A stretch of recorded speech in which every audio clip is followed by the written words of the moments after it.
Honorable Member, you have 5 minutes. Madam Speaker, I started at 1:45. No, Madam Speaker, I started at 1:45. 1:45, Madam Speaker. I want some extra time for all the interruptions, Madam Speaker. I need half an hour more, Madam Speaker. I was interrupted. I need half an hour more. Why did they want to give us? Madam Speaker, I want a half an hour more. I was interrupted. Honorable Member, you know that it is the House that grants extra time. I know, but I started at 1:45. Honorable Member, you have 5 minutes. Madam Speaker, I'd like some extra time. The House has said no. Starting now, Madam Speaker, 5 minutes. Madam Speaker, the 2005 budget statement was entitled Foundations for a Fresh Start. As I read this excerpt, beginning at page 70 with your permission, Madam Speaker, I invite my colleagues on the other side to respond with the same excitement that exploded in this honourable House when the Finance Minister was gleefully driving what he hoped were nails in the ALP coffin. And with your permission, I read from the Minister of Finance at page 70, and I quote, culminating the fundamentals negotiated in Saturday's meeting with the Prime Minister, Mr. Alan Stanford, this government's green light for Mr. Stanford's acquisition of Ghana Island and other lands to which Dato Tan Kehok presumably holds title. The Stanford plan for development of the land package, which is negotiating to acquire from the current title holder, is envisaged at $3 billion upscale resort. The project is expected to generate continuing employment for 1,200 persons in direct and indirect jobs over its 36 months construction period.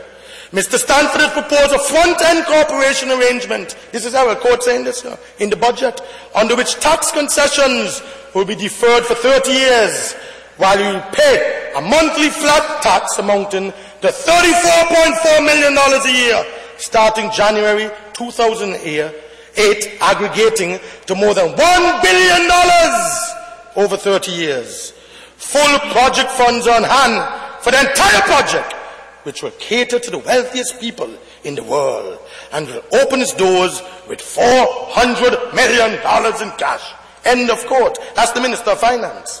What we do have to show today, Madam Speaker, for all that grandstanding and that crass political one-upmanship in the People's Parliament back in 2004, Madam Speaker, and as recently as last year, they tried to shake down the same Alan Stanford for $450 million in order to facilitate a proposed $2 billion investment at Shell Beach. Look at the cabinet decision.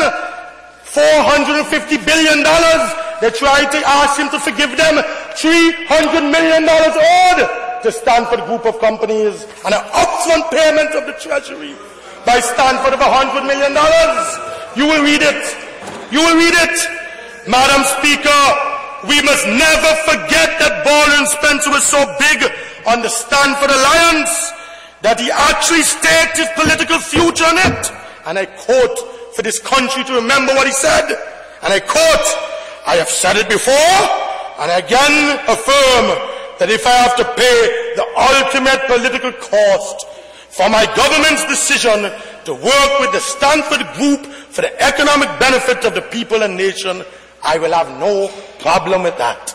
I will now go further, and I'll have no problem going back to the polls. I will have no problem going back to the polls on the government decision to go local with the upgrade and expansion of VC Bird Airport and the Alan Stanford Alliance. Those are the words of the member for St. John's Rural West. Is that true? Yes. Those are the proud, defiant words of the big man. The big man, Winston Baldwin Spencer, which will be heard again and again in the public interest over the next 14 days, Madam Speaker.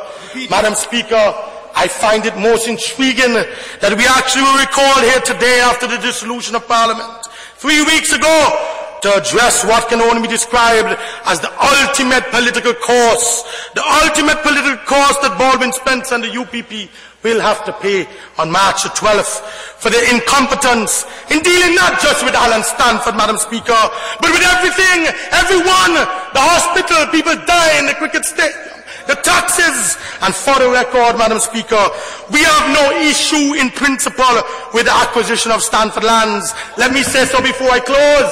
In principle, we have no issue or any other lands for public purpose. But, Madam Speaker, the purpose must be genuine. It must be real. It must not be a poppy show. It must not be a charade. It must not be a front to score cheap political football in here. It cannot, Madam Speaker, be a hot ticket item. A hot ticket item on their political agenda to try and win the election at all costs, because they'll lose. They'll be defeated.